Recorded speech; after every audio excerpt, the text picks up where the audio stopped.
औज़ुबिल्लाहिमिनश्शैतानिर्रजीम बिस्मिल्लाहिर्रहमानिर्रहीम। देखती आँखों सुनते कानों सबको दरी अहमद का प्यार भरा सलाम कबूल। कैसे हैं गाइस आप? उम्मीद करती हूँ खैरियत से होंगे, खुशपाश होंगे, रिज़्क़ के साथ होंगे। और दुआ करती हूँ कि अल्लाह ताला अपनी रहमत के साये में रखे और तमाम दुनिया और आखिरत की तमाम मुश्किलात से आपको महफूज रखे। और अल्लाह ताला आपको बेशुमार खुशियाँ अता फ़रमाए, बहुत बेशुमार नेमतें अता फ़रमाए। आमीन सुम्मा आमीन। आज हम बनाने जा रहे हैं मटर आलू की सब्ज़ी। तो उसके लिए हमने देगची चढ़ा दी है और ये जो है 1 टेबल स्पून जो है, ये टेबल स्पून है। तकरीबन हमने 10 टेबल स्पून इसमें हमने ऑयल के ले लिए हैं। सरसों का ऑयल है ये।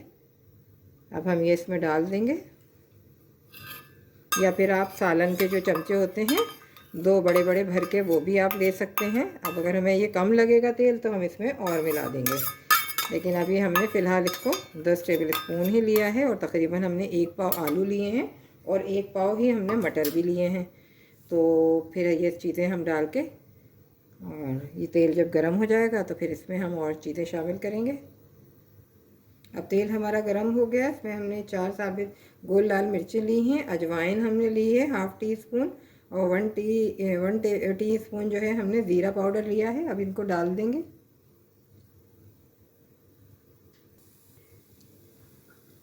अब हमने इसके अंदर जो लिया है वो 1.5 टेबल स्पून धनिया लिया है, हस्ब ज़रूरत नमक लिया है, 1 टीस्पून लाल मिर्चें ली हैं, 1 टीस्पून जो है हमने इसके अंदर हल्दी पाउडर लिया है। इनको पानी डाल के और फिर हम इसमें डालेंगे, इसमें हम मिला देंगे।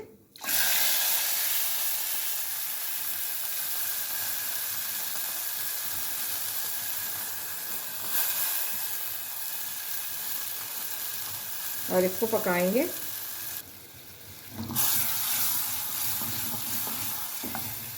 अब ये मसाला हमारा भुन रहा है। अब इसमें हमने तकरीबन 5 जो है हमने टमाटो क्यूब्स ली हैं, और 2 टेबल स्पून हमने इसके अंदर पिसी हुई प्याज ली है।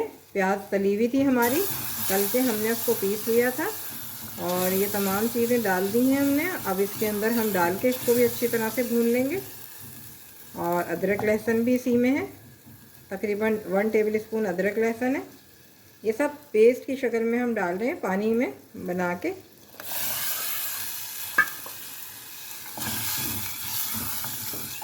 और इसको अच्छी तरह से 7-8 मिनट तक पकाएंगे। जब इसका पानी खुश्क हो जाएगा तो फिर इसमें हम सब्जियां शामिल करेंगे। सब्जियां अगर आप चाहें तो इसमें आलू और मटर बॉईल करके भी डाल सकते हैं। हम बॉईल करके आज नहीं डाल रहे हैं, लेकिन ऐसे डालना बॉईल ही चाहिए ताकि जो सब्जियों के आलू के नुकसानात हैं तो वो भी निकल जाते हैं। लेकिन आज हम बग़ैर बॉयल, ऐसे तो हमेशा हम आलू बॉईल ही करके डालते हैं, आज हम ऐसे ही बना रहे हैं। अब ये हमारे तकरीबन 1 पाव के करीब आलू हैं, वो आलू भी हम इसमें डाल देंगे। इनको धो लिया था हमने, काट के धो के।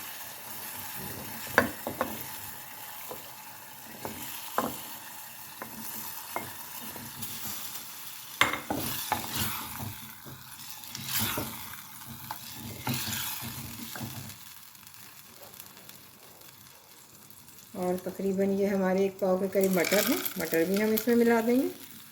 हमारे मटर फ्रोज़न हैं, हमने फ्रीज़ किए हुए थे। लेके सब्जियां लाते हैं तो हम सारी सब्जियां बना के और उसको फ्रीज़ कर देते हैं। तो हमने ये कर दिया। अब इसको बस हम हल्की आंच पे चढ़ा देंगे। जब इसका पानी खुश्क हो जाएगा तो हम आपको फिर दिखाते हैं। अब हम देखते हैं कि हमारी सब्ज़ी कहाँ तक पहुँची है। तकरीबन हमारी सब्ज़ी पकते हुए इसको 10 मिनट हो चुके हैं, और हमने इसको हल्की आंच पे रख दिया था। और देखें बिल्कुल ये तैयार है और बहुत ही मज़ेदार सी है। आप इसको ज़रूर इस तरीके से बनाएं, बिल्कुल आसानी से बनने वाली, क्योंकि तमाम चीज़ें जो थी हमारे पास तैयार थी। प्याज भी हमारी थी फ्राई हुई हुई थी, और अदरक लहसुन और प्याज और टमाटर का पेस्ट जो हम बनाते हैं तो वो भी हमारा तैयार था। तो हमें कोई मुश्किल नहीं हुई। तो आप भी इस तरीके से, जैसे हमने अपनी मतलब उसमें बताया है कि आप प्याज और अदरक लहसुन इसको लेके 3 प्याज़ें ले ली और 4 टमाटर ले लिए, और उसको जो है थोड़े से तेल में आपने अच्छी तरह से अदरक लहसुन को भी छील के उसको अच्छी तरह से आपने फ्राई कर लिया। फ्राई करने के बाद आपने उसका टमाटर भी उसमें डाल दिए। उसके छिलके आधे आधे टमाटर करके आप उसको अंदर डाल दें, और उसके छिलके जो हैं निकाल के रिमूव कर दें। और उसके बाद जो है आप इसको जो है मतलब ग्राइंड कर लें। और फिर कोई भी सब्ज़ी बनाएं तो 10 मिनट में सब्ज़ी, खासकर वो बच्चियां जो जॉब करती हैं या घर में जल्दी होती हैं, जिनके छोटे छोटे बच्चे होते हैं, उनके पास इतना टाइम नहीं होता। और आजकल जैसे गैस का इशू भी चल रहा है, तो उसमें भी ये बहुत अच्छी काम आने वाली चीज़ है कि अगर आप इसको पहले से करके रख लेते हैं तो वो भी। और ये तकरीबन 1 टीस्पून जो है हमने कसूरी मेथी ली है, उसको भी हमने बारीक बारीक इसको हाथों से ही क्रश कर लिया है। और उसके बाद हम इसको कर देंगे बंद। और ये हमारी सब्ज़ी तैयार है। हम चूल्हा बंद कर देते हैं क्योंकि देगची में ऑलरेडी जो है वो काफ़ी देर तक हीट रहती है। तो इंशाअल्लाह दुआओं में याद रखिएगा। मेरे चैनल को सब्सक्राइब करें, बेल के आइकॉन को दबाएं ताकि मेरी आने वाली हर रेसिपी का नोटिफिकेशन आपको बर वक्त मिल सके। और दुआओं में याद रखिएगा, अपना बहुत ख्याल रखिएगा। अल्लाह हाफिज़।